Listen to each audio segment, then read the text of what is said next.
Hello guys, আজকে একটা পুরো ভেজ রেসিপি আপনাদের সাথে আমি শেয়ার করতে চলে এসেছি।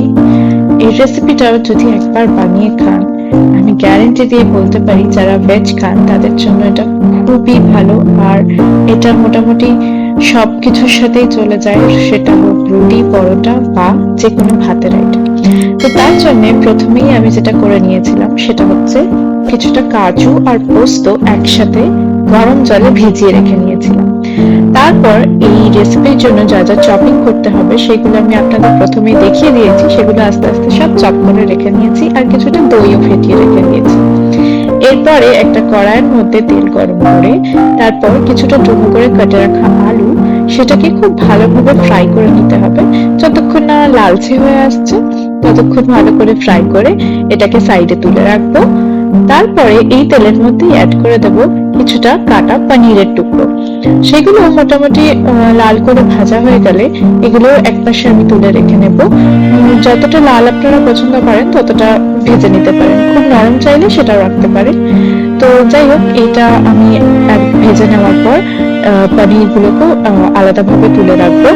এরপরে তেলের মধ্যেই অ্যাড করে দেবো কিছুটা গরম মশলা। গরম মশলার মধ্যে সেরকম কিছু না, লবঙ্গ, দারচিনি, তেজপাতা আর সামান্য জিরে, গোটা জিরে। তারপর এই তেলের মধ্যে অ্যাড করব কিছুটা সুইট কর্ন। শীতকালীন সবজি দিয়ে যেহেতু এই পুরো মিক্স ভেজটা তৈরি হচ্ছে, তাই শীতকালে যা যা পাওয়া যায় মোটামুটি ওইরকম সব সবজি থাকবে। তো তার মধ্যে সুইট কর্ন আর তারপর কিছুটা লাল লাল গাজর আর কিছুটা ফুলকপি অ্যাড করে দেবো। এই সবগুলো দিয়ে খুব ভালোভাবে ভেজে নিতে হবে, মোটামুটি হালকা লালচে হওয়া অবধি। তারপর যে আগের থেকে আলুটা ভেজে রেখেছিলাম সেটাও এর মধ্যে অ্যাড করে নিতে হবে।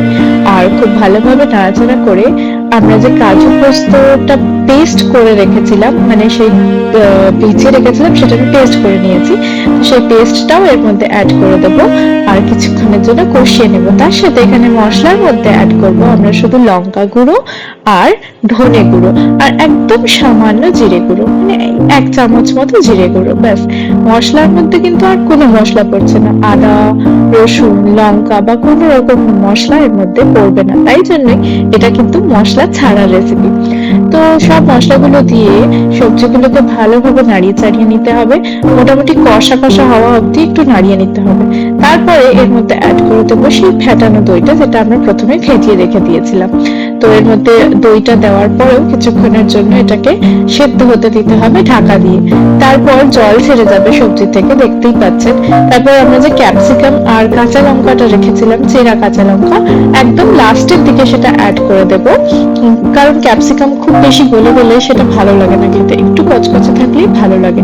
তো সেই জন্য এটা লাস্টের দিকে অ্যাড করে দেবো। আর এই যে আমার আলু সব একবারে ভালোভাবে সেদ্ধ হয়ে গেছে কম আঁচে ঢাকা দিয়ে। তারপরে এর মধ্যে কিছুটা অ্যাড করে দেবো গরম জল। গরম জলটা অ্যাড করা আবশ্যক, ঠান্ডা জল দিলে টেস্ট খারাপ হয়ে যায় সবজির, সেই জন্য।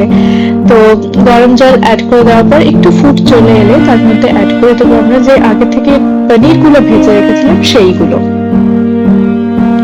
এই যে দেখতে পাচ্ছেন আমরা সব পনির গুলো এর মধ্যে অ্যাড করে নিলাম। এবার এই পুরো সবজিটাকে খুব ভালোভাবে নেড়ে একবার খুব ভালোভাবে ফুটিয়ে নিতে হবে, মানে যতক্ষণ না একবারে টকটক করে সবজিটা ফুটে যাচ্ছে ততক্ষণ অবধি এটাকে ফুটিয়ে নিতে হবে। আর এরই মধ্যে অ্যাড করে নিলাম কিছুটা চিনি। আমি নুনটা আগেই অ্যাড করেছিলাম, সেটা আপনাদের বলতে ভুলে গেছি।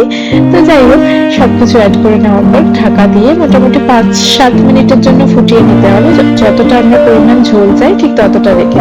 তারপরে একদম শেষে অ্যাড করে দিলাম এখানে কিছুটা কসুরি মেথি, ড্রাই কসুরি মেথি যেটা পাওয়া যায় সেটা লাস্টে একবারে অ্যাড করে নেব, গ্যাসের ফ্লেম অফ করার পরে, কিন্তু তার আগে নয়, তাহলে স্মেলটা চলে যাবে। আর এই যে আমাদের মশলা ছাড়া মিক্স ভেজ রেসিপি একদম রেডি। কেমন লাগলো জানাতে কিন্তু ভুলবেন না।